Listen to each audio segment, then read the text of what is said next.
이제 3월 21일 주일 오전 예배 우리 하나님 앞에 드리도록 하겠습니다. 묵상 기도 하십니다.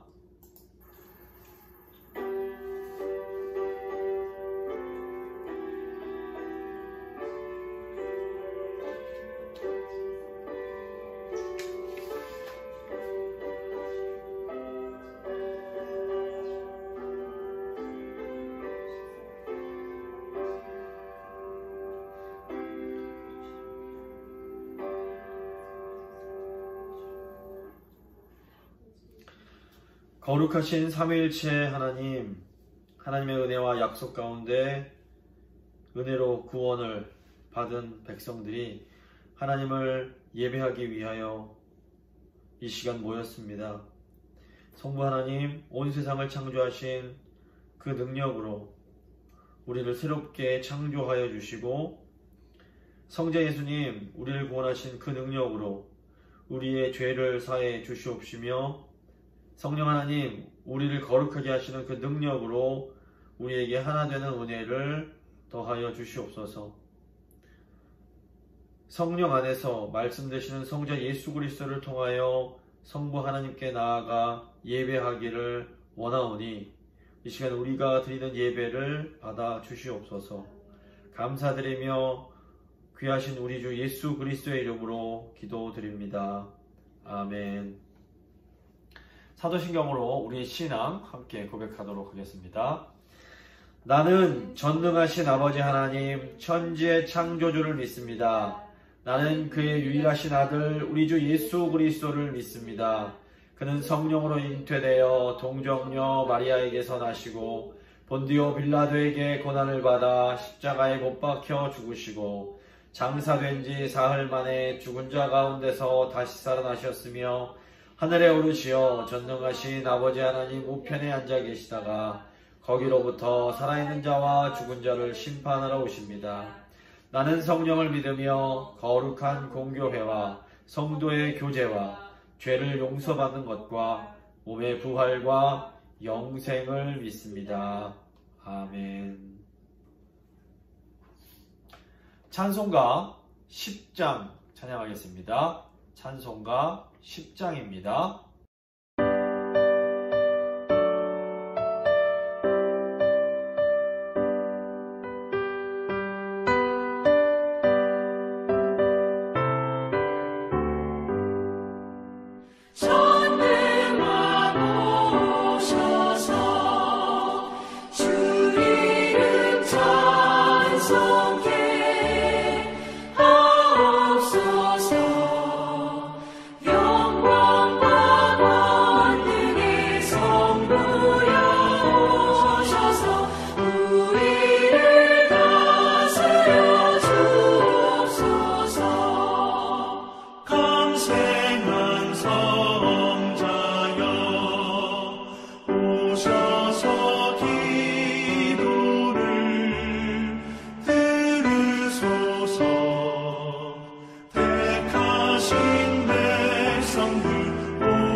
교동문 127번입니다.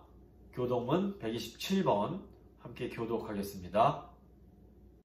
여호와를 자기 하나님으로 삼은 나라 곧 하나님의 기업으로 선택된 백성은 복이 있도다. 여호와께서 하늘에서 굽어보사 모든 인생을 살피시며 곧 그가 거하시는 곳에서 세상의 모든 거민들을 굽어 살피시는도다.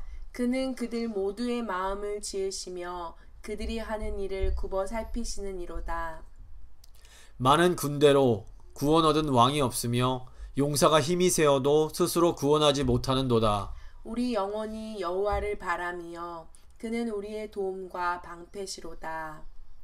우리 마음이 그를 즐거워하며 우리가 그의 성호를 의지하였기 때문이로다. 여호와여, 우리가 주께 바라는 대로 주의 인자하심을 우리에게 베푸소서. 아멘. 찬송가 63장입니다. 찬송가 63장 찬양하시겠습니다.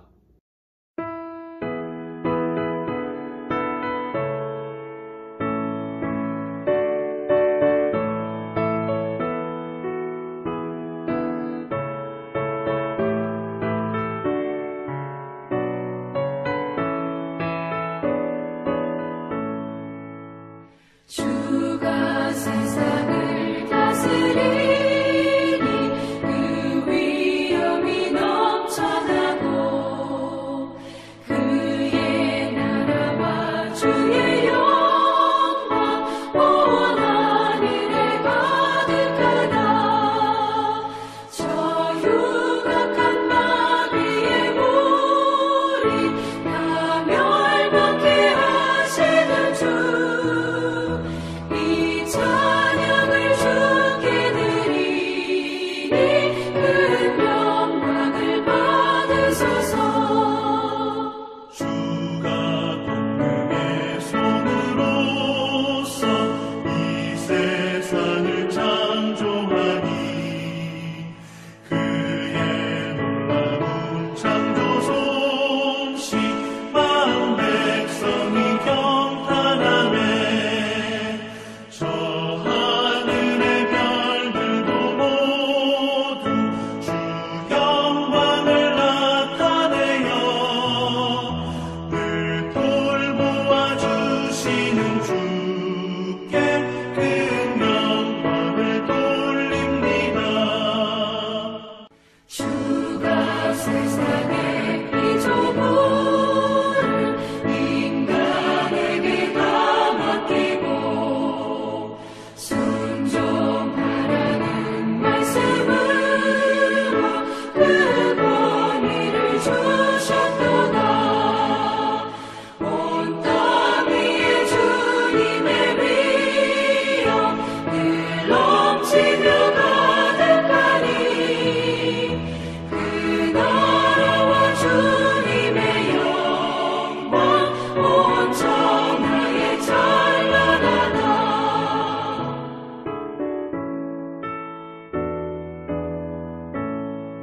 이영걸 장로님께서 예배 위에서 기도해 주십니다. 기도하십니다. 능력의 주, 권능의 주 하나님께 우리 마음 모아서 예배를 드립니다. 우리의 찬양과 경배를 받아 주시옵소서.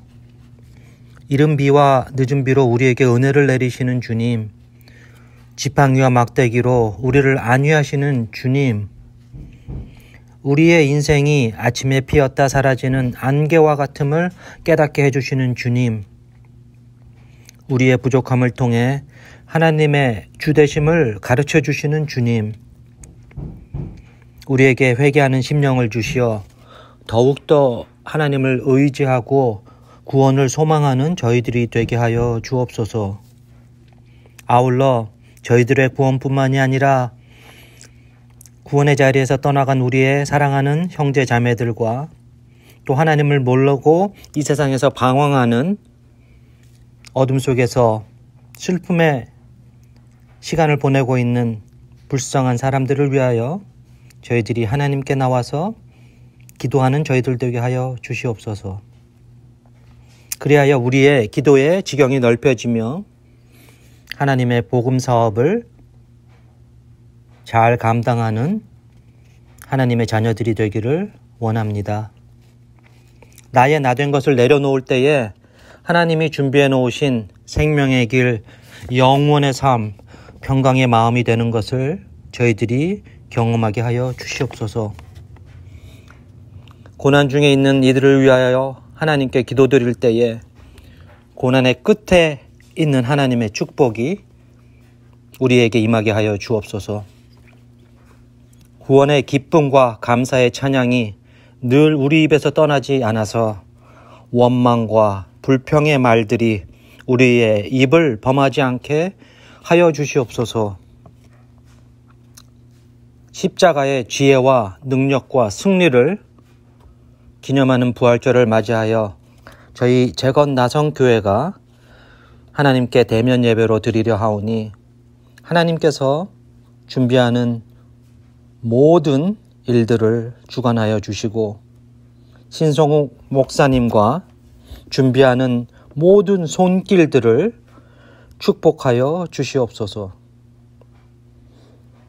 이렇게 어렵고 힘든 코로나 상황 속에서도 우리를 지켜보호하여 주시고 저희들에게는 이렇게 살 수도 있다는 인내를 가르쳐 주시는 하나님께 모든 영광과 존귀를 올려드립니다. 우리의 예배를 기쁘게 받아 주시옵소서. 예수님의 이름으로 기도드립니다. 아멘.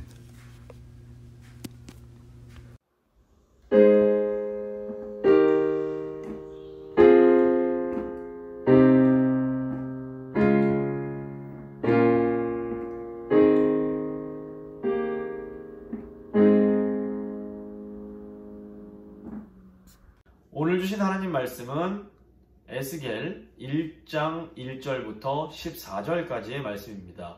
에스겔서 1장 1절로 14절까지의 말씀 제가 봉독해 드리도록 하겠습니다.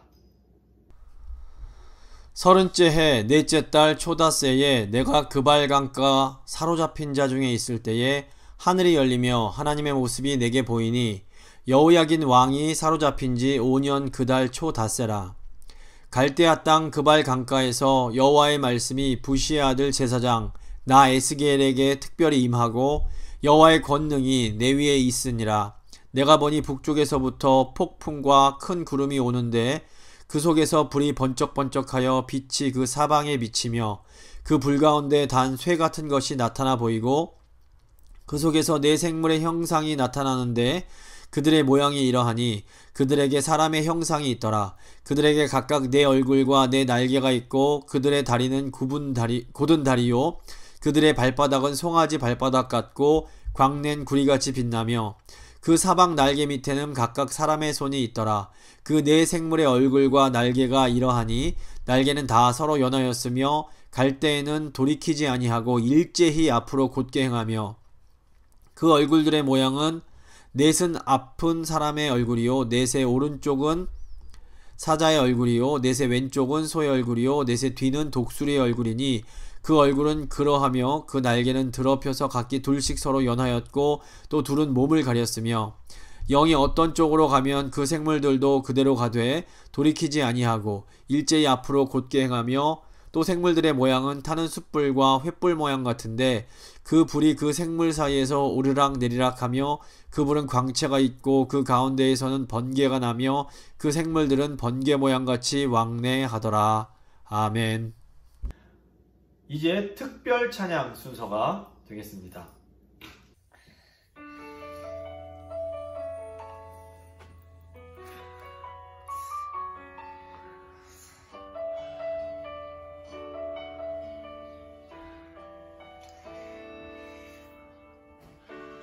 내가 가진 지혜가 들려도 하나님 은혜는 갚을 수 없죠.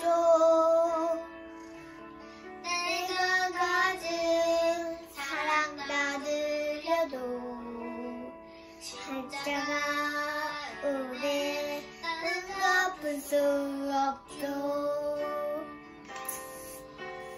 나를 위해 널 위해 만드신 세상 내가 가진 모든 것 그의 영광 돌리리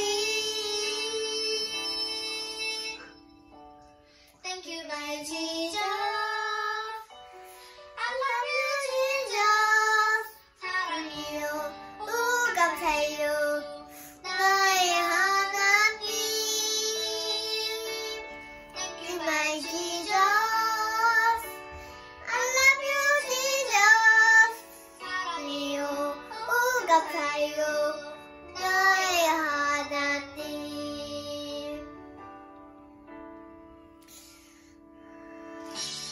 내가 가진 지식 다 드려도 하나님 은혜 나는 갚을 수 없죠. 내가 가진 사랑 다 드려도 십자가 은혜 나는 갚을 수 없죠. 나를 위해 널 위해 만드신 세상 내가 가진 모든 건 그의 영광 돌리리. Thank you my Jesus, I love you Jesus. 사랑해요, 오 감사해요 나의 하나님. Thank you my Jesus, I love you Jesus. 사랑해요, 오 감사해요 나의 하나님.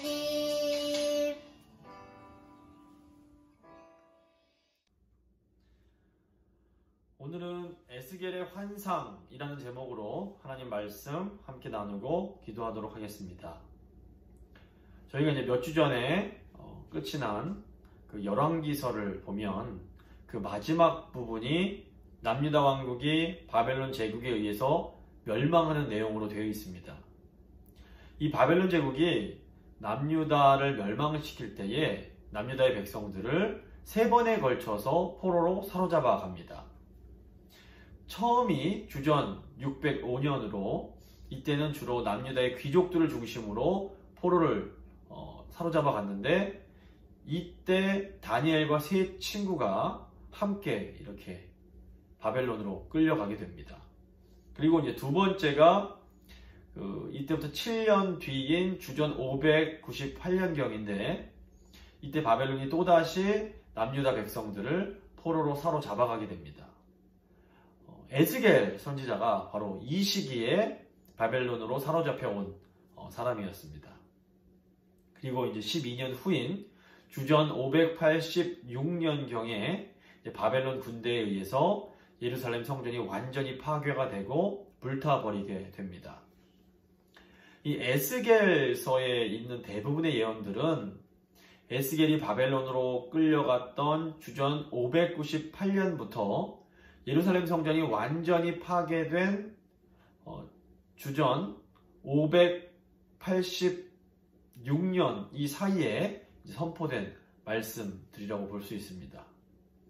오늘 본문은 이 25살에 바벨론으로 유배되어 간 이 에스겔이 30살이 되었을 때에 하늘이 열리는 경험을 한 내용입니다.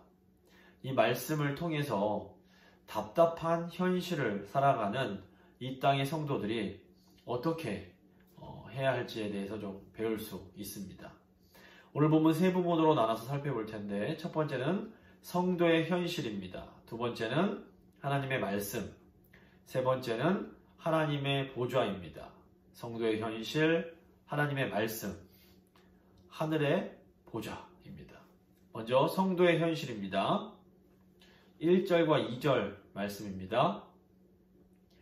30째 해 넷째 달 초 닷새에 내가 그발 강가 사로잡힌 자 중에 있을 때에 하늘이 열리며 하나님의 모습이 내게 보이니 여호야긴 왕이 사로잡힌 지 5년 그 달 초 닷새라. 에스겔은 제30년 4월 5일에 하늘이 열리는 경험을 하게 됩니다. 이 에스겔 선지자는 자신이 이때 어떤 상황에 처해 있었는지를 분명하게 기록을 하고 있습니다. 에스겔 선지자는 이 하늘이 열리는 경험을 할 때 그발 강가란 곳에서 사로잡힌 자들과 함께 있었습니다. 여기서 사로잡힌 자는 주전 597년에 바벨론으로 끌려간 그 유다 포로들을 지칭하는 용어였습니다. 그발 강가는 유다 포로들의 집단 거주지였던 곳으로 보입니다. 바벨론 왕은 유다의 포로들을 유프라테스 강의 그 지류인 그발 강가의 운하 공사 현장에 투입을 했던 것 같습니다. 유다의 기술자들, 석수장이 등 이런 사람들이 바벨론의 그 제국을 건설하는 데 동원이 되었던 겁니다. 이 당시 바벨론에 끌려간 유다 포로들이 얼마나 고된 삶을 살았는지가 잘 나타나 있는 게 바로 시편 137편입니다. 시편 137편을 이제 보시면 이때의 상황이 아주 자세히 묘사가 되어 있습니다. 시편 137편 1편입니다. 우리가 바벨론의 여러 강변 거기에 앉아서 시온을 기억하며 울었도다. 그러니까 에스겔이 있던 그발 강가는 포로 잡혀왔던 사람들이 고향을 생각하며 울고 있던 바로 그런 슬픔의 강가 중에 하나였습니다. 이때 바벨론 정복자들이 유다에서 잡혀온 포로들에게 어디 한번 고향 시온의 노래를 불러봐라 이렇게 시키게 됩니다. 시편 137편 2절 3절입니다. 그 중에 버드나무에 우리가 우리의 수금을 걸었나니 이는 우리를 사로잡은 자가 거기서 우리에게 노래를 청하며 우리를 황폐하게 한 자가 기쁨을 청하고 자기들을 위하여 시온의 노래 중 하나를 노래하라 함이로다. 이 바벨론 사람들이 왜 포로로 잡혀온 유다 백성들에게 노래를 시켰는지 정확히 알지는 못합니다. 하지만 이 강제로 이 타향으로 끌려온 사람들이 고향의 노래를 부른다는 것은 참으로 슬픈 일이었을 것입니다. 시편 137편 4절부터 6절을 세 번역으로 제가 한번 읽어드리겠습니다. 우리가 어찌 이방 땅에서 주님의 노래를 부를 수 있으랴. 예루살렘아 내가 너를 잊는다면 내 오른손아 너는 말라 비틀어져 버려라. 내가 너를 기억하지 않는다면 내가 너 예루살렘을 내가 가장 기뻐하는 것보다도 더 기뻐하지 않는다면 내 혀야 너는 내 입천장에 붙어버려라. 그러니까 유다의 포로들은 차마 고향 시온의 노래를 부르지 못하고 정말 간절한 마음으로 고향을 그리워합니다. 이 시편 137편을 보면 이 바벨론의 포로로 사로잡혀온 유다 백성들이 얼마나 그 마음 가운데 큰 상처와 슬픔이 있었는지를 알 수가 있습니다. 시편 기자는 아주 고통스러운 마음으로 자기 옆에 있던 나라인 에돔 자손들을 쳐달라고 호소하고 또 예루살렘을 멸망시킨 바벨론을 향해서는 아주 무서운 저주를 하는 것으로 이 시편을 마무리 짓습니다. 제가 7절 시편 137편 7절을 한번 읽어보겠습니다. 여호와여 예루살렘이 멸망하던 날을 기억하시고 에돔 자손을 치소서. 그들의 말이 헐어버리라 헐어버리라 그 기초까지 헐어버리라 하였나이다. 이 에돔의 이웃 국가이던 이스라엘의 이웃 국가이던 에돔은 예루살렘이 멸망할 적에 그 성전을 기초까지 헐어버리라 헐어버리라 하면서 고소했던 것 같습니다. 이 옛말에 싸우는 시어머니보다 말리는 시누이가 더 얄밉다는 말이 있는데 이 시편의 기자는 에돔이 자기들을 그렇게 괴롭혔던 이때를 기억하면서 에돔이 유다를 향해서 했던 그 못된 행동을 기억해달라 이렇게 하나님께 기도를 드리고 있습니다. 마지막 8절입니다. 멸망할 딸 바벨론아 내가 우리에게 행한 대로 너에게 갚는 자가 복이 있으리로다. 너의 어린 것들을 바위에 메어치는 자는 복이 있으리로다. 이렇게 말을 합니다. 이 구절만 보면 야 이거 시인이 너무 잔인한 거 아닌가 이런 생각이 들 수가 있습니다. 그런데 아마도 바벨론 정복자들이 유다 포로들 앞에서 어린 아이들을 바위에 맺혀 죽이는 그런 끔찍한 만행을 저질렀던 것 같습니다. 이렇게 잔인하고 끔찍한 장면을 목격했던 시인은 하나님께 이런 악을 갚아달라고 호소하고 있는 것입니다. 여기서 잘 생각해야 할 것이 보복의 기도와 보복의 행위는 완전히 다르다는 겁니다. 시편 109편은 아주 유명한 다윗의 보복시입니다. 이 시를 잘 보시면 다윗은 자기 원수들의 아내들을 과부가 되게 하시고 자기 원수의 자녀들이 고아가 되게 해달라고 기도를 드립니다. 나를 좀 괴롭히는 저 인간을 좀 제발 좀 죽여주십시오. 하나님께 이렇게 기도를 드렸던 겁니다. 그런데 정작 다윗의 최고의 원수였던 사울 왕을 죽일 기회가 왔을 때 다윗이 어떻게 행동을 합니까? 다윗은 사울을 죽이지 않고 도리어 2번이나 살려주는 관대함을 베풀게 됩니다.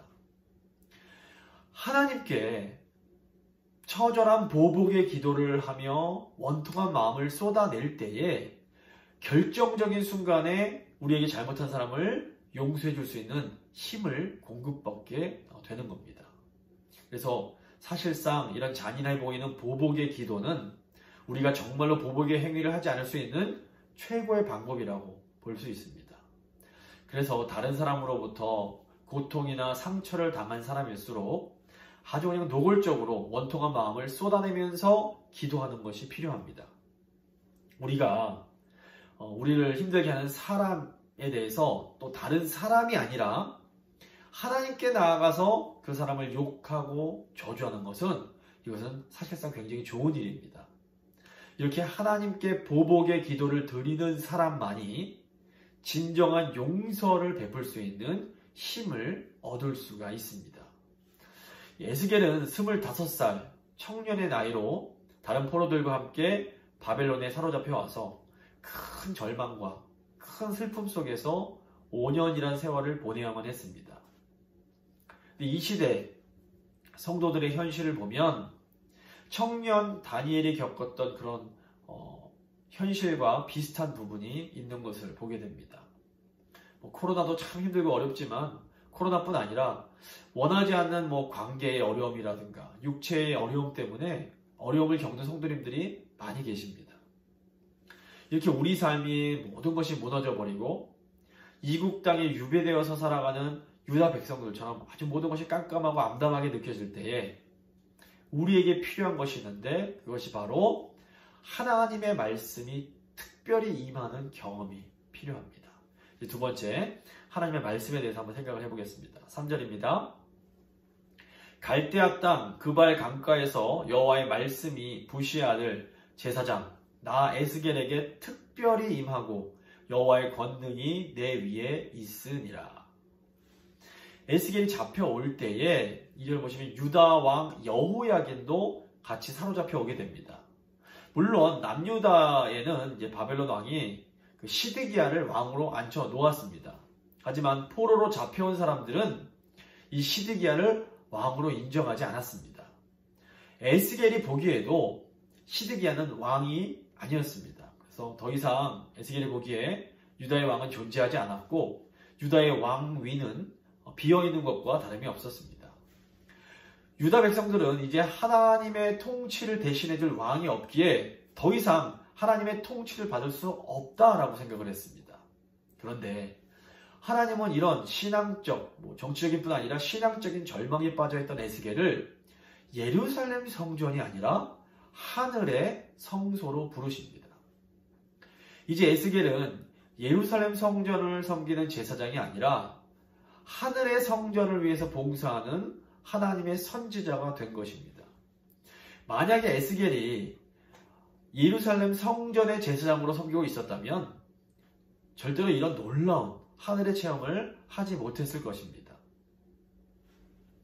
때로는 큰 상실이 새로운 것을 얻을 수 있는 좋은 기회가 되기도 합니다. 차선이 사라지지 않으면 최선을 보지 못하는 겁니다. 그래서 하나님은 때로 가장 좋은 것을 우리에게 주시기 위하여 우리로부터 덜 좋은 것을 가져가시기도 하는 것입니다. 에스겔은 돌로 지은 예루살렘 성전이 완전히 무너진 후에 이제는 하늘의 성소를 출입하면서 하나님의 말씀을 대언하는 선지자로 거듭나게 되는 것입니다. 오늘 3절 말씀을 보시면 하나님의 말씀이 이 에스겔에게 특별히 임하게 됩니다. 하나님의 말씀이 특별히 임한다라는 것은 도저히 저항할 수 없을 만큼 강력하게 말씀이 그 사람을 사로잡는 것을 의미합니다. 이렇게 하나님의 말씀이 임할 때에 비로소 하늘이 열리게 되는 것입니다. 사도행전을 보시면 초대교회 그 성도들에게 성령이 임할 때에 각 사람에게 임하게 됩니다. 하나님의 말씀은 이렇게 각 사람에게 아주 구체적으로 강력하게 임합니다. 실제로 하나님이 우리에게 말씀을 주실 때 그래서 우리는 이것을 분명하게 경험할 수가 있습니다. 설교자가 똑같은 내용의 말씀을 전할지라도 성령께서 각 사람에게 딱 맞도록 그 말씀을 적용시켜 주시는 것입니다. 그래서 간절한 마음으로 하나님의 말씀을 기대하며 사모하면서 듣는 사람은 하나님이 말씀 주실 때 특별한 하나님의 말씀을 받을 수가 있게 됩니다. 특별히 앞뒤 좌우가 다 꽉 막힌 상황에서 그 하나님의 말씀이 특별하게 임하면 우리는 비로소 하늘이 활짝 열리는 경험을 할 수 있게 됩니다. 여기서 하늘은 하나님이 계시는 영역을 말합니다. 하늘이 열린다라는 것은 정말로 우리가 눈에 보는 저 파란 하늘이 반으로 갈라지는 것이 아닙니다. 인간의 말로는 그저 하늘이 열렸다라고 밖에 말할 수 없는 완전히 말로는 설명할 수 없는 그런 세계가 열려버리는 겁니다. 그런데 하나님께서는 어제나 오늘이나 내일이 동일하신 분입니다. 그래서 저 옛날 아브라함에게 임했던 하나님의 말씀, 또 오늘 말씀에 나오는 에스겔에 임했던 하나님의 말씀은 지금 여기 이곳에서 우리에게 또 임할 수가 있는 겁니다. 사실 어려운 상황이나 고난보다 더 힘든 것이 무엇인가 하면 우리에게 어떤 일이 일어났을 때 도대체 왜 이런 일이 나에게 일어나는지 이해할 수가 없는 겁니다.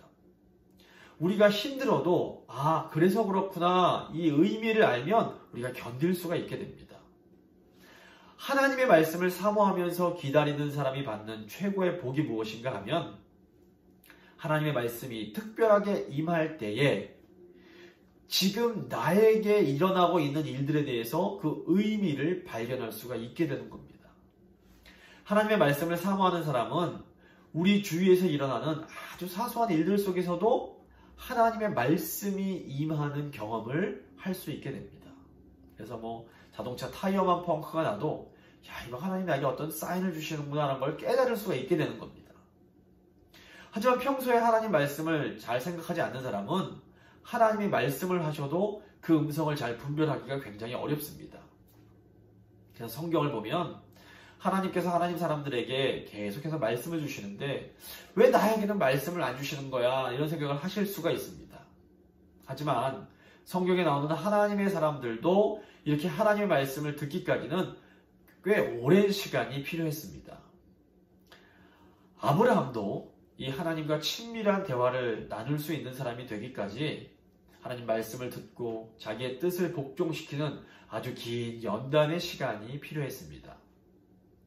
특별히 아브라함의 경우에는 75세의 나이에 하나님 말씀에 순종하기 위하여 본토, 친척, 아버지의 집을 떠나는 사실은 굉장히 엄청난 결단을 한 사람입니다. 이렇게 한번 하나님 앞에서 큰 순종을 한 사람에게는 하나님의 음성이 계속해서 들려지게 됩니다. 그리고 아시는 것처럼 아브라함은 100세가 넘은 나이에 100세에 얻은 그 소중한 아들 이삭을 바치라는 말씀에도 순종할 수 있는 자리까지 나아가게 되는 것입니다. 이 하나님의 말씀은 세밀하기 때문에 우리가 식별하기가 굉장히 어렵고 듣기가 쉽지 않습니다. 그래서 우리가 하나님을 신뢰하지 않고 그 말씀에 즐거이 순종하려는 마음이 없다면 하나님 말씀은 많은 인간들의 소음들 가운데 묻혀져 버리기가 굉장히 쉬운 것입니다. 하지만 하나님의 말씀은 지금도 우리에게 특별하게 임합니다. 진정으로 하나님 말씀에 순종하고자 하는 마음이 있는 사람에게 하나님의 말씀이 특별하게 임하게 됩니다. 그리고 이렇게 하나님의 말씀이 특별하게 임할 때 우리의 인생은 완전히 새로워지게 되는 것입니다. 어려운 시기일수록 우리에게 닥친 재난과 위기를 하나님의 말씀으로 해석하고 그것을 극복할 수 있는 그런 특별한 능력이 필요합니다. 하나님의 말씀이 우리 삶 가운데 일어나는 일들을 새로운 관점에서 해석할 수 있는 놀라운 그런 능력을 제공해 주게 됩니다.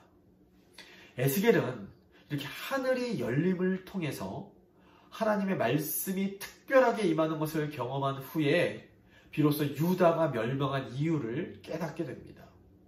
그리고 유다가 완전히 멸망한 것이 아니라 하나님의 손안에서 부활하고 다시 회복이 될 것이며 그리고 더 나아가 더 신령한 성전이 지어지게 될 거라는 것을 확신할 수가 있게 됩니다. 오늘 3절을 보시면 에스겔은 자신을 부시의 아들 제사장 나 에스겔 이렇게 밝히고 있습니다. 비록 포로로 끌려와서 예루살렘 성전에서 제사를 드리지는 못했지만 에스겔은 제사장이었습니다. 25살의 젊은 나이로 포로로 사로잡혀 왔지만 에스겔은 자신이 하나님의 제사장이란 것을 잊지 않았습니다. 바로 이것이 청년 에스겔이 그 포로 생활이라는 아주 힘든 현실 속에서도 절망하지 않을 수 있었던 비결입니다. 어려운 상황일수록 내가 누군지를 아는 것이 너무나 중요합니다. 내가 누구인지를 분명하게 알고 내가 어떻게 살아야 하는지를 잘 알 때에 환경이 힘들고 절망스러워도 그 환경에 지배당하지 않을 수가 있게 됩니다. 그래서 하나님의 사람이라는 이 정체성이 분명한 사람은 환경이 힘들어도 그 환경에 지배당하지 않게 됩니다. 창세기 보시면 요셉은 애굽의 노예로 팔려갔을 때에도 항상 하나님을 경외하는 삶을 삽니다. 아마도 이것은 어릴 적부터 채색 옷을 입히고 하나님에 대해서 가르쳐 주었던 아버지 야곱의 사랑 때문이었을 가능성이 높습니다.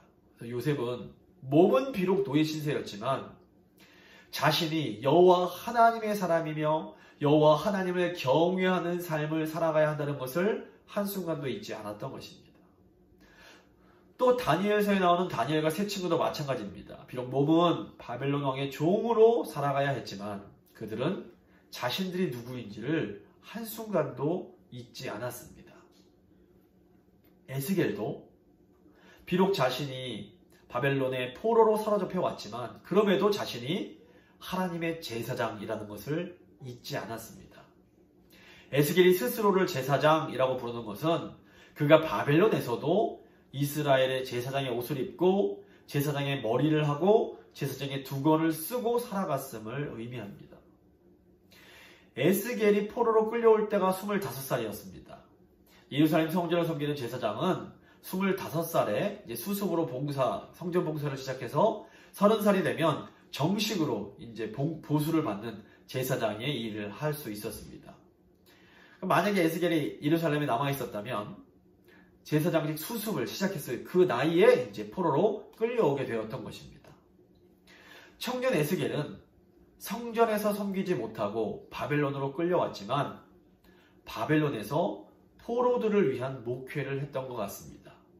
에스겔서 14장과 20장을 보시면 포로 생활 중에 있던 장로들이 에스겔의 집을 자주 방문해서 하나님의 뜻을 묻는 것을 알 수 있습니다.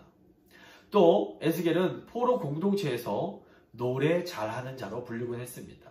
저희가 이제 역대기를 요즘 수요일에 공부하고 있는데 이 역대기 보시면 레위 지파 출신 중에서 성전에서 노래하는 자들이 있었음을 저희가 알 수 있습니다. 또 에스겔 24장을 보시면 에스겔이 포로로 끌려간 곳에서 제사장의 삶을 살고 있었다는 것을 알려주는 결정적인 내용이 나옵니다. 에스겔서 24장 16절부터 17절입니다. 인자야 내가 내 눈에 기뻐하는 것을 한번 쳐서 빼앗으리니 너는 슬퍼하거나 울거나 눈물을 흘리거나 하지 말며 죽은 자들을 위하여 슬퍼하지 말고 조용히 탄식하며 수건으로 머리를 동이고 발에 신을 신고 입술을 가리지 말고 사람이 초상집에서 먹는 음식물을 먹지 말라 하신지라. 여기서 에스겔이 내 눈에 기뻐하는 그것은 에스겔의 아내를 의미합니다. 에스겔은 자기 아내의 죽음을 보고서도 울지 못합니다. 이것은 에스겔이 제사장이었기 때문입니다. 레위기 22장 4절부터 6절을 보시면 제사장은 부정한 시체와 접촉이 금지되어 있었습니다.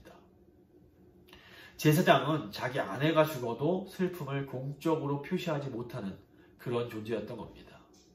에스겔은 조국을 잃고 아내와 사별하고 그리고 예루살렘 성전이 완전히 파괴되어 더 이상 제사장으로 섬길 희망마저 완전히 잃어버린 그런 상황이었습니다. 에스겔은 한마디로 최악의 절망을 경험하고 있었습니다. 그런데 이렇게 지독하게 절망스러운 상황에서 에스겔은 하늘이 열리는 경험을 하게 되었던 겁니다. 에스겔에게 하늘의 하늘이 열렸다라는 것은 비참한 포로 생활을 하나님의 시각에서 새롭게 볼 수 있는 자리로 끌어올림을 당했음을 의미합니다. 하늘이 열리는 경험은 하나님의 관점으로, 즉 하늘의 관점으로 이 땅의 현실과 자신의 모습을 완전히 새롭게 해석하는 능력을 얻게 되는 것을 의미합니다. 사방이 막혀있는 것 같은 이 에스겔에게 하늘이 열리는 경험은 자유와 해방의 시작이었습니다. 이 땅의 현실은 어둡고 답답하고 절망적이지만 하늘이 열리는 경험을 통해서 에스겔은 다시 한번 믿음으로 일어날 수 있었습니다. 어려운 현실에서 다시 한번 믿음으로 일어날 수 있는 용기, 이것이 바로 이 에스겔 선지자의 믿음의 핵심이었습니다. 에스겔은 하늘이 열리는 것을 경험함으로 이 땅의 그 큰 슬픔과 절망을 능히 극복할 수 있게 됩니다. 비록 땅에서는 모든 것을 다 잃었지만 하늘의 관점으로 새로운 소망을 발견하게 되었던 것입니다. 그래서 성도에게는 하늘의 시각으로, 하나님의 방식으로 볼 수 있는 이 믿음의 눈을 얻는 것이 너무나도 중요합니다. 하나님의 시각으로 세상을 보면 아무리 큰 절망의 상황도 아주 하찮은 것이 되어버립니다. 이사야서 40장 12절과 15절을 보시면 이런 말씀이 나옵니다. 누가 손바닥으로 바닷물을 헤아렸으며 뼘으로 하늘을 쟀으며 땅의 티끌을 되에 담아 보았으며 접시저울로 산들을 막대저울로 언덕들을 달아 보았으랴. 15절입니다. 보라, 그에게는 열방이 통의 한 방울 물과 같고 저울의 작은 티끌 같으며 섬들은 떠오르는 먼지 같으리니.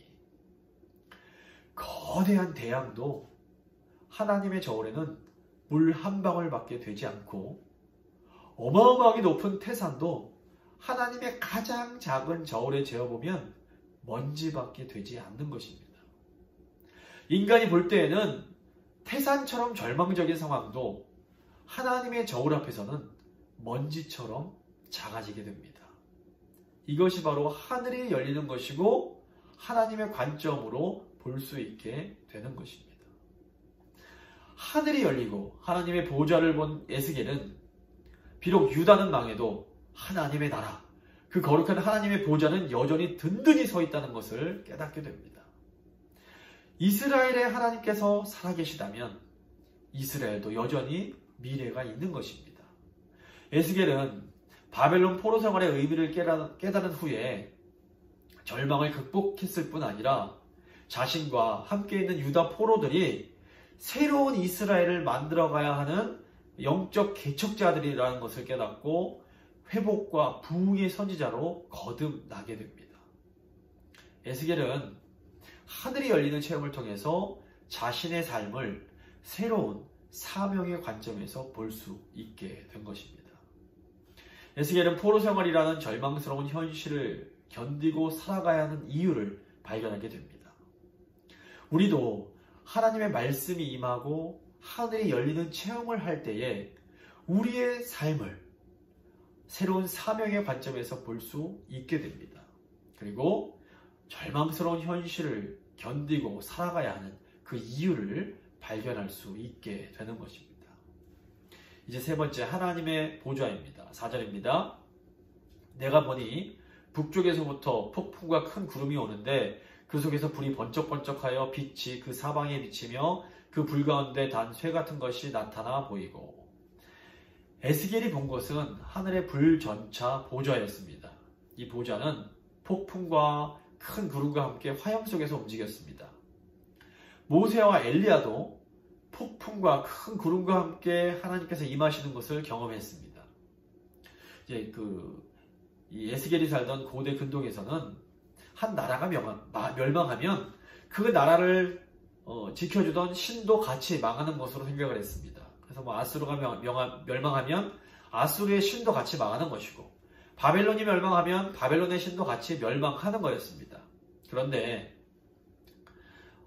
그렇기 때문에 주변 나라들은 유다가 멸망했으니 유다의 신 여호와 하나님도 함께 망했거니 이렇게 생각을 했습니다. 그런데 이스라엘이 망하고 유다가 멸망하고 나니까 여호와 하나님은 더욱 찬란한 불전차 보호자를 타고 세계 속에서 종횡무진 움직이고 계신 것을 지금 에스겔이 보게 된 겁니다. 하나님께서는 이스라엘 민족을 선택하셨습니다. 하지만 하나님이 이스라엘이라는 이 한 민족에 매여야 되는 분은 아니었던 겁니다. 이스라엘과 유다가 멸망하고 이스라엘의 하나님은 열방의 잡신들과 완전히 다른 하나님이심을 더 분명하게 나타내십니다. 비록 유다의 왕의 보좌가 비어있을지라도 하나님께서는 그 변하지 않는 보좌에 앉아 계셨던 것입니다. 왕이 보좌에 앉아 있다라는 것은 열심히 통치하고 계심을 의미합니다. 저희가 사도신경을 고백할 때 부활하신 예수님께서 하나님 보좌 우편에 앉아 계신다라고 고백하는 내용이 있습니다. 예수님이 보좌 우편에 그냥 가만히 앉아 계시는 것이 아닙니다. 우리 예수님은 하나님 우편에서 우리를 다스리고 계십니다. 예수님께서 하늘에서 우리를 통치하시다가 우리를 심판하러 오시게 됩니다. 그러므로 예수님의 재림은 이 세상을 향한 통치를 완성하시기 위한 그런 재림이라고 볼 수 있는 것입니다. 우리가 세상을 보고 또 뭐 교회를 볼 때에는 너무 엉망진창이고 모든 것이 끝난 것처럼 보일 수 있습니다. 하지만 이스라엘이 멸망하고 남유다가 멸망한다고 해서 하나님의 통치가 끝난 것이 아니었던 것처럼 우리 눈에 보이는 이 세상이 엉망진창이고 눈에 보이는 교회가 막 어려워진다고 해서 하나님의 통치가 끝나는 것이 아닙니다. 하나님은 지금도 그 높은 보좌에 앉아서 우리를 다스리고 계십니다. 하나님께서 남은 자들을 통해서 이스라엘을 회복시키신 것처럼 하나님은 오늘날에도 남은 그루터기와 같은 신실한 성도들을 통해서 새로운 교회를 일으키시고 새로운 역사를 진행해 가시는 겁니다. 에스겔이 본 하나님의 불려차 보좌는 날개가 있어서 날아다니는 네 생물의 순종으로 움직입니다. 그래서 하나님을 보좌하는 천사들은 굉장히 이렇게 바쁘게 움직이는 걸 볼 수 있는데 이제 5절부터 14절은 에스겔이 본 이 네 생물들을 묘사하는 내용이 됩니다. 저희가 요한계시록을 강의할 때에도 말씀을 드렸지만 우리 인간의 언어는 저 하늘의 영역에서 일어나는 일들을 다 담아내기에는 너무나 부족합니다. 그래서 에스겔이 묘사하는 이 네 생물을 우리가 문자 그대로 받아들이면 이 모양이 아주 무섭고 이상한 괴물처럼 보입니다. 하지만 이것은 하나님의 보좌를 섬기는 이 네 생물의 영적인 특징을 우리에게 알려주기 위해서 상징적으로 표현한 것이라는 것을 저희가 잘 기억할 필요가 있습니다. 5절부터 6절을 보시면 그 속에서 네 생물의 형상이 나타나는데 그들의 모양이 이러하니 그들에게 사람의 형상이 있더라. 그들에게서 각각 네 얼굴과 네 날개가 있고 이 네 생물은 사람의 형상을 하고 있는데 네 개의 얼굴과 네 개의 날개가 있었습니다. 10절을 보시면 이 네 개의 얼굴이 각각 사람, 사자, 소, 독수리의 얼굴이었습니다. 그래서 사람은 모든 만물을 대표하고 사자는 맹수들을 대표하고 소는 모든 가축을 대표하고 독수리는 모든 새를 대표한다고 볼 수 있습니다. 그러니까 모든 만물을 대표하는 그런 존재가 바로 이 네 생물입니다. 7절 보시면 그들의 다리는 고든 다리요 그들의 발바닥은 송아지 발바닥 같고 광는 구리같이 빛나며 그 사막 날개 밑에는 각각 사람의 손이 있더라. 그 네 생물의 얼굴과 날개가 이러하니 네 생물에게 있는 다리와 손과 날개는 하나님이 맡기신 일을 수행하기 위해서 필요한 것들입니다. 이런 모습은 하나님께서 모든 피조물들을 다스리고 계시며 또 이 모든 피조물들은 하나님께 순종하며 하나님의 뜻을 행해야 한다는 것을 이렇게 잘 보여줍니다. 9절부터 14절 말씀입니다. 날개는 다 서로 연하였으며 갈 때에는 돌이키지 아니하고 일제 앞으로 굳게 행하며 11절입니다. 그 얼굴은 그러하며 그 날개는 드러펴서 각기 둘씩 서로 연하였고 또 둘은 몸을 가렸으며 영이 어떤 쪽으로 가면 그 생물들도 그대로 가되 돌이키지 아니하고 일제 앞으로 곧게 행하며 또 생물들의 모양은 타는 숯불과 횃불 모양 같은데 그 불이 그 생물 사이에서 오르락 내리락 하며 그 불은 광채가 있고 그 가운데에서는 번개가 나며 그 생물들은 번개 모양같이 왕래하더라. 지금 9절부터 12절을 보시면 9절과 12절 보시면 모든 생물, 모든 피조물들을 대표하는 네 생물들이 날개가 서로 연결이 되어 있습니다. 이것은 이들이 서로 하나로 일치되어 있음을 상징합니다. 또 이 생물들이 이렇게 돌이키지 않고 일제히 앞으로만 곧게 행합니다. 이 천사들에게는 후진도 없고 지체함도 없는 것입니다. 즉 하나님이 명령하시면 번개처럼 즉시 신속하게 복종하는 것입니다.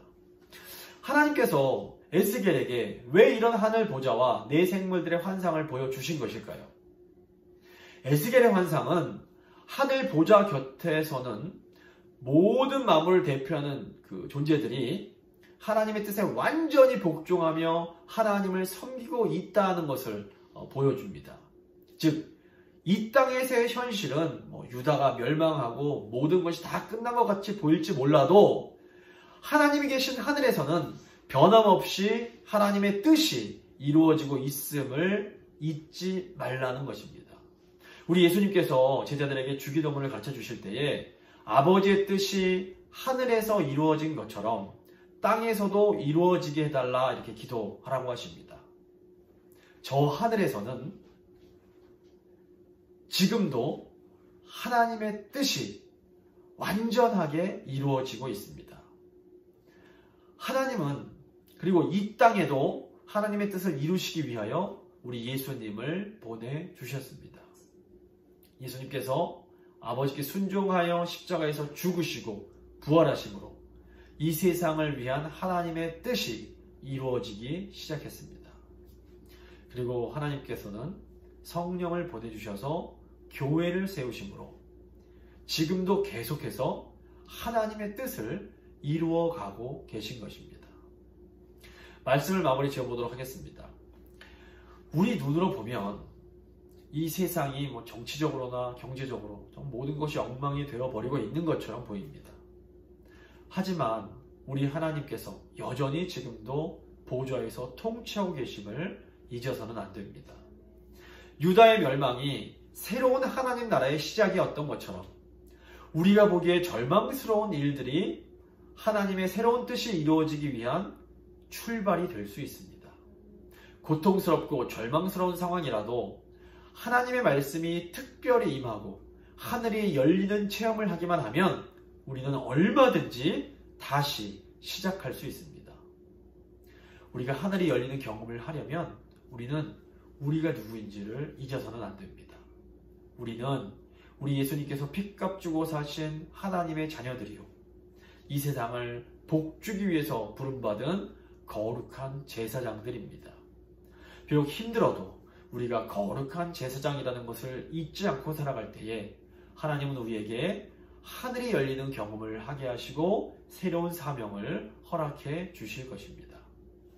이 시간 우리 하나님 우리에게 하나님의 말씀이 특별하게 임함으로 하늘이 열리고 우리의 삶을 새롭게 해석하는 능력을 주시옵소서. 한번 간절한 마음으로 같이 기도하도록 하겠습니다. 기도하시겠습니다.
찬송가 70장 찬양하시겠습니다.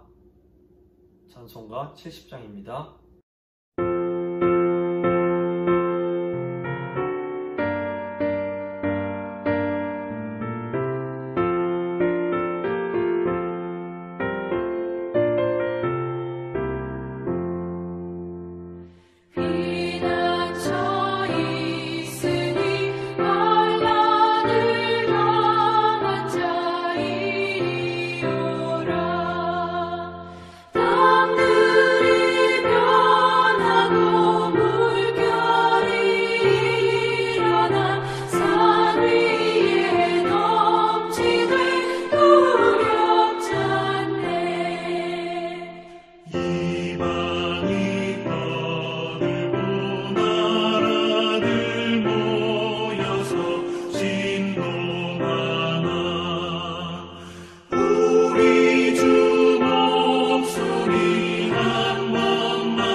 하나님, 절망 중에 있는 저희에게 특별한 말씀을 주심으로 하늘이 열리는 경험을 하게 하시니 감사드립니다.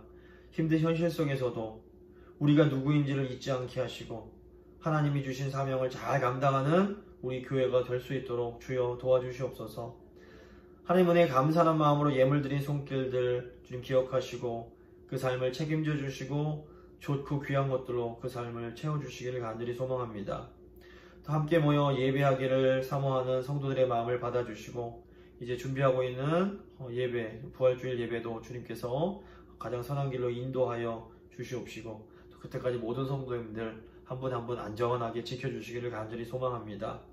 사랑하는 우리 다음 세대들도 늘 믿음 가운데 행하여 하늘이 열리는 경험을 하게 하시고 하나님이 주신 사명에 따라 살아갈 수 있도록 주여 복 주시옵소서. 하나님 사랑과 은혜에 감사드리며 귀하신 우리 주 예수 그리스도의 이름으로 기도합니다. 아멘. 광고 말씀드리도록 하겠습니다. 4월 4일 이제 2주가 남았는데 부활주일 예배를 위해서 계속해서 기도해 주시길 부탁드립니다. 저희가 이제 1년이 넘도록 예배당 건물을 사용하지 않았기 때문에 청소업체를 통해서 예배당을 깨끗하게 청소도 하고 소독도 해서 성도님들이 안전하게 예배 드리실 수 있도록 준비를 하도록 하겠습니다. 또 코로나로 인한 위생을 위해서 소독제와 세니타이저 같은 거 이런 거 다 잘 준비를 할 예정인데 성도님들께서 이를 위해서 계속해서 기도해 주시기를 부탁을 드립니다. 예배를 드리실 때에 또 이렇게 찬양하실 때 불편하시더라도 마스크를 계속 착용해 주고 계셔야 됩니다. 이제 한 집에서 같이 생활하시는 부부나 가족은 옆에 같이 앉으셔도 괜찮지만 그 외에는 정부가 말한 것처럼 6피트 그 소셜 디스턴스를 유지해서 앉으실 수 있도록 예배실에 이제 평소에 성도님들이 앉으시던 자리를 기초로 해서 미리미리 이름표를 좀 붙여두도록 하겠습니다. 또 헌금위원이 이렇게 돌아가면서 걷지 않고 들어오실 때 그 뒤쪽 컴퓨터 옆에 있는 그 헌금통에 미리 이렇게 넣어 주시고 오시면 봉헌 시간에 헌금위원이 헌금통을 앞으로 가져다 주시도록 하겠습니다. 또 저희가 너무 오랜 기간 성찬을 하지 못했기 때문에 이번 부활주일에는 성찬을 하려고 합니다. 물론 이제 안전을 위해서 일회용 성찬 세트를 준비할 예정입니다. 그래서 예배실에 들어가실 때에 빵과 포도주가 들어있는 성찬 세트 하나씩을 이렇게 개인적으로 들고 들어가셔서 성찬 시간에 이제 인도에 따라서 잠시 이제 마스크를 이렇게 빼시고 성찬을 금방 하시고 다시 쓰실 수 있도록 그렇게 준비를 하도록 하겠습니다. 다음 주일 광고 시간에 일회용 성찬을 어떻게 이제 진행할지를 좀 더 자세히 직접 이제 설명을 드리도록 하겠습니다. 또 이번 돌아오는 부활주일에는 오전 예배만 예배당에서 드리고 식사는 하지 않고 집으로 이제 돌아가셔서 오후 예배는 온라인으로 이제 드리시도록 그렇게 하겠습니다. 아쉽지만 그래도 저희가 함께 모여서 예배드리는 것이 너무너무 기쁜 일이라는 것을 저희가 좀 기억하면서 하나님께 감사하면서 잘 좀 준비하면서 기도했으면 좋겠습니다. 계속해서 기도해 주시기를 부탁을 드립니다. 이제 오늘 하나님 말씀은 에스겔에서 1장 3절 말씀입니다. 에스겔 1장 3절 말씀 함께 읽도록 하겠습니다. 갈대아 땅 그발 강가에서 여호와의 말씀이 부시 아들 제사장 나 에스겔에게 특별히 임하고 여호와의 권능이 내 위에 있으니라. 아멘. 찬송가 393장입니다. 찬송가 393장 찬양하겠습니다.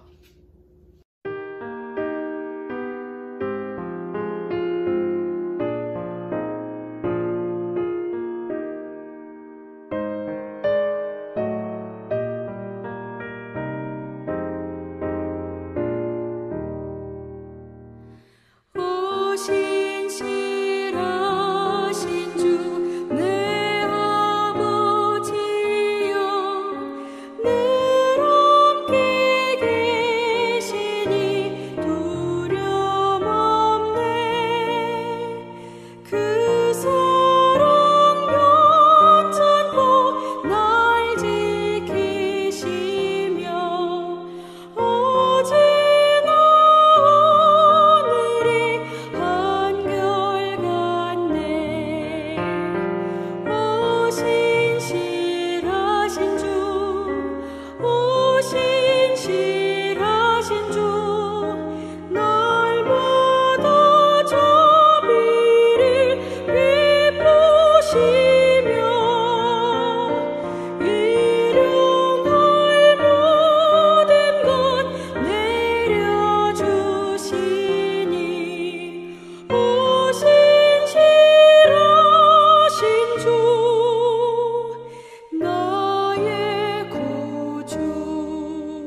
지금은 십자가 지시고 부활하심으로 아버지의 뜻을 이루신 예수 그리스도의 은혜와 지금도 하늘 보좌에서 모든 만물을 통치하고 계시는 하나님 아버지의 그 크신 사랑과 우리에게 말씀이 임하게 하심으로 하늘이 열리는 경험을 할 수 있도록 도우시는 성령의 교통하심이 하늘이 열리는 경험을 통해 우리의 삶을 새롭게 해석할 수 있기를 간절히 소망하는 하나님의 백성들과 그 가정과 일터와 교회와 이 세상 위에 지금부터 영원토록 함께 있을지어다. 아멘.